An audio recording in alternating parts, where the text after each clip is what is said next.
Hi guys, I hope you guys are doing great. കുറേ നാൾക്ക് മുമ്പ്, ഏകദേശം ഒരു വർഷത്തിന് മുമ്പ്, ഞാനൊരു വീഡിയോ ചെയ്തിട്ടുണ്ടായിരുന്നു, അണ്ടർ ആം കെയറിൻ്റെ video. And it went viral.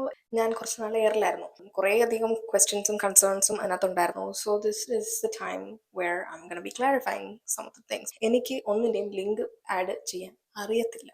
വാക്സറിൻ്റെ link ആണെങ്കിലും വാക്സ് ബീഡ്സിൻ്റെ ലിങ്ക് ആണെങ്കിലും എന്തൊക്കെയാണെന്ന് പറഞ്ഞാലും എനിക്ക് ഇതിൻ്റെ ഒന്നും ലിങ്ക് ആഡ് ചെയ്യാൻ പറ്റുന്നില്ല.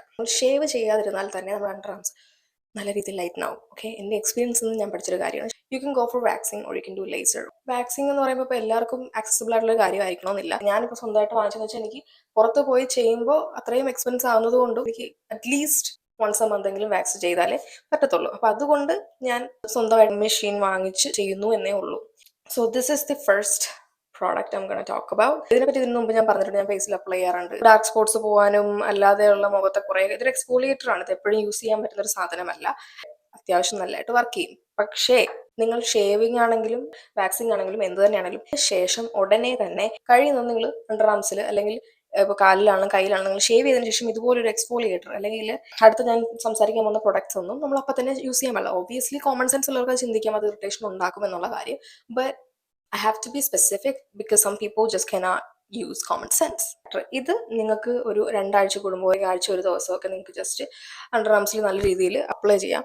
അപ്ലൈ ചെയ്തതിന് ശേഷം നിങ്ങൾ ഒരു ലൈക്ക് 5 മിനിറ്റ്സ് 10 മിനിറ്റ്സ് പോലും പോകരുത്. അതിന് മുമ്പ് തന്നെ നിങ്ങൾ വാഷ് ചെയ്ത് കഴിഞ്ഞു കഴിഞ്ഞാൽ ഇത് നല്ല രീതിയിൽ വർക്ക് ചെയ്യുന്ന ഒരു പ്രൊഡക്റ്റ് ആണ്. അടുത്ത സാധനം ഇതിനെപ്പറ്റിയും ഞാൻ സ്പെസിഫിക് ആയിട്ടൊരു വേറൊരു വീഡിയോ ഞാൻ ചെയ്തിട്ടുണ്ട്. ഇത് ഓർഡിനറിയുടെ ഗ്ലൈക്കോളിക് ആസിഡ് ആണ്. നമുക്ക് സ്ട്രോബെറി ലെഗ്സ് ഉള്ളവർക്ക് യൂസ് ചെയ്യാം. നമ്മുടെ കയ്യിലും കാലിലും ഫേസിലും എവിടെ വെള്ളം നമുക്ക് യൂസ് ചെയ്യാം. ഒരു പ്രൊഡക്റ്റും നമ്മൾ ഇന്ന് യൂസ് ചെയ്ത് കഴിഞ്ഞാൽ പിറ്റേ ദിവസം ആകുമ്പോൾ ഒരു റിസൾട്ട് കാണുന്ന പ്രൊഡക്റ്റ് അല്ല.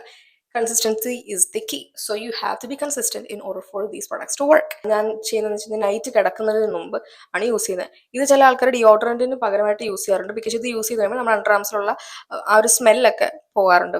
I wouldn't substitute for a deodorant. ഇതിന്റെ സൈഡ് എഫക്ട്സ് എന്തൊക്കെയാണെന്ന് മനസ്സിലാക്കിയതിന് ശേഷം മാത്രം യൂസ് ചെയ്യുക എന്നുള്ളതാണ്. ഇത് രണ്ടും നല്ല കെയർഫുൾ ആയിട്ട് യൂസ് ചെയ്തില്ലെന്നുണ്ടെങ്കിൽ നമുക്ക് നല്ല പണി കിട്ടും. അതായത് നല്ല പണി.